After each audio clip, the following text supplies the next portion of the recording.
இப்போ தான் நம்ம சேனலுக்கு நீங்கள் முதல் முறையாக வரீங்கன்னா தயவுசெய்து கீழே இருக்கிற ரெட் கலர் சப்ஸ்கிரைப் பட்டன் அழுத்தி சப்ஸ்கிரைப் பண்ணிக்கோங்க. கூடவே அந்த பெல் பட்டன் அழுத்தி ஆள்னு கொடுத்துக்கோங்க. அப்போ தான் நம்ம போடுற வீடியோ உங்களுக்கு தினமும் கிடைக்கும். சரி வாங்க இப்போ நம்ம வீடியோக்குள்ளே போகலாம். சென்னை விருகம்பாக்கம் ஆற்காடு சாலையில் மசாஜ் சென்டர் செயல்பட்டு வருகிறது. ஆன்லைனில் இது தொடர்பான விளம்பரத்தை பார்த்துவிட்டு பல்லாவரம் அடுத்த அனகாபுத்தூரை சேர்ந்த கட்டிட தொழிலாளி சுரேஷ் என்கின்ற அஜித் அந்த மசாஜ் சென்டருக்கு சென்றிருக்கிறார். இந்த அஜித்துக்கு வயது 25. அவரிடம் கட்டணமாக 1500 ரூபாய் பெற்றனர். பின்னர் அங்கு இருக்கக்கூடிய தனி அறையில் அவருக்கு இளம்பெண் ஒருவர் மசாஜ் செய்துள்ளார்.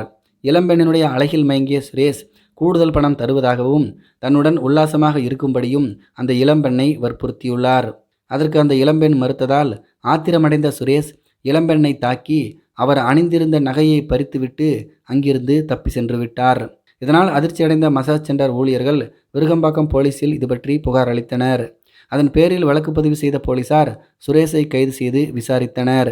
அதில் அவர் பல தடவை அந்த மசாஜ் சென்டருக்கு வந்து சென்றுள்ளார் என்பதும், அப்போதெல்லாம் கூடுதல் பணத்தை கொடுத்து தன்னுடைய ஆசைக்கு இணங்கும்படி கூறியும் அந்த இளம்பெண் மறுத்ததால் பல முறை பணம் செலவு செய்து வந்தும் தன்னுடைய ஆசை நிறைவேறாத ஆத்திரத்தில் அந்த இளம்பெண்ணை தாக்கி அவரிடமிருந்த நகையை பறித்து சென்றது தெரிய வந்தது.